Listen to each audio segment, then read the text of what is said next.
আসসালামু আলাইকুম। এই ভিডিওটা হচ্ছে যারা পাইলসে আক্রান্ত আছেন তাদের জন্য। এই ভিডিওতে আমি পাইলস কি, পাইলস কেন হয় এবং পাইলসের প্রতিকার এই বিষয়গুলো নিয়ে আলোচনা করার চেষ্টা করব। তো প্রথমেই যে পিকচারটা দেখাচ্ছি এটা হচ্ছে আমাদের পেটের ভিতরের একটা স্ট্রাকচার, এটাকে লার্জ ইন্টেস্টাইন বলা হয়। এটার আরেকটা নাম হচ্ছে কোলন এবং এটার একেকটার পার্টের একেকটা নাম আছে। যেমন শুরুর এই পার্টটাকে বলা হয় সিকাম, উপরের দিকে যেটা উঠে গেছে এটাকে বলা হয় অ্যাসেন্ডিং কোলন, যেটা সোজা চলে আসছে এটাকে বলা হয় ট্রান্সভার্স কোলন এবং এখান থেকে যেটা নেমে আসছে এটাকে বলা হয় ডিসেন্ডিং কোলন এবং এই বাঁকা অংশটুকুকে বলা হয় সিগময়েড কোলন এবং এই বাঁকা অংশ থেকে আবার সোজা যেটা নেমে আসছে এটাকে বলা হয় রেকটাম এবং সর্বশেষ নিচের অংশটুকুকে বলা হয় অ্যানাস। পাইলস মূলত এটা হচ্ছে আমাদের অ্যানাস এবং রেকটামের ক্রস সেকশনের একটা পিকচার। পাইলস মূলত এই রেকটাম এবং অ্যানাসের যে জাংশন বা মিটিং পয়েন্ট যেটা এটাকে বলা হয় অ্যানোরেক্টাল জাংশন। এই জাংশনের নিচ থেকে জাংশন থেকে এই স্কিনের নিচ পর্যন্ত স্কিন পর্যন্ত এটা হচ্ছে অ্যানাসের এরিয়া। পাইলস মূলত এই অ্যানাসের যে এরিয়া এখানে হয়ে থাকে। এখানে একটা ইমাজিনারি প্লেন আছে, এটাকে প্যাকটিনেট লাইন বলা হয়। এই প্যাকটিনেট লাইনের উপরের অংশটুকুকে বলা হয় আপার অ্যানাল ক্যানেল এবং নিচের অংশকে বলা হয় লোয়ার অ্যানাল ক্যানেল। এই আপার অ্যানাল ক্যানেলে কিছু এলিভেশন দেখতে পাচ্ছি, এটা হচ্ছে এলিভেশন বা ছোট ছোট যে উঁচু জায়গাগুলো এটাকে বলা হয় অ্যানাল সাইনাস। মূলত এই সাইনাসের ভিতরে গ্রোভ থাকে এবং এই গ্রোভের মধ্যে অ্যানাসের যে ভেইনগুলো আছে এগুলো সেট আপ করা থাকে। তো বিভিন্ন কারণে এই ভেইনের প্রেশার যদি বেড়ে যায় সেক্ষেত্রে ভেইনগুলো ফুলে যেতে পারে। তো মেডিকেলের ভাষায় এই ভেইনগুলো ফুলে যাওয়ার এই কন্ডিশনটাকেই বলা হয় পাইলস বা হ্যামোরয়েডস। তো এখন এই ভেইনগুলো আসলে কেন ফুলে যায়? বিভিন্ন কারণে এই ভেইনগুলো ফুলে যেতে পারে। যেমন হচ্ছে কনস্টিপেশন যদি কারো থাকে সেক্ষেত্রে কনস্টিপেশনের রোগী মল ত্যাগের জন্য ফোর্সফুলি যদি বেগ দেয় মল ত্যাগ করার জন্য সেক্ষেত্রে ভেইনের প্রেশার বেড়ে গিয়ে ভেইনগুলো ফুলে যেতে পারে। আবার ডায়রিয়ার রোগী, অনেকে ভাবে যে শুধু কনস্টিপেশন থাকলে মনে হয় পাইলস হতে পারে, ব্যাপারটা তা নয়।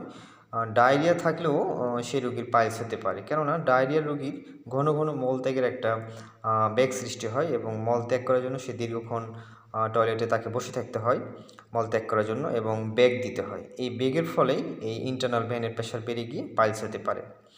এবং যারা অতিরিক্ত ভার উত্তোলন করে বা ওজন উত্তোলন করে বা ওজন বহন করে তাদের ক্ষেত্রে এই ভেইনের প্রেশার বেড়ে গিয়ে পাইলস হতে পারে। এবং যাদের ক্রনিক কফ বা কাশির সমস্যা আছে, যারা ফোর্সফুলি কাশি দেয় সেক্ষেত্রে তাদেরও এই ভেইনের প্রেশারটা বেড়ে গিয়ে পাইলস হতে পারে। এবং আরও কিছু কারণ আছে, কি অতিরিক্ত রাত জাগা, পানি কম খাওয়া এবং হচ্ছে কম আঁশযুক্ত খাবার খাওয়া, এই কারণগুলো হচ্ছে পাইলস রোগের জন্য দায়ী।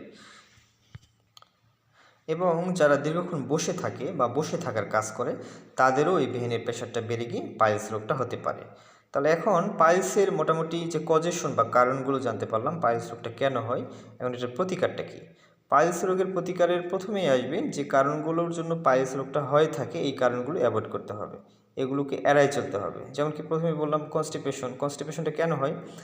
কম আঁশযুক্ত খাবার খাওয়ার ফলে এবং হচ্ছে কি তৈলাক্ত খাবার, ভাজা পোড়া খাবার এগুলোকে বাদ দিতে হবে।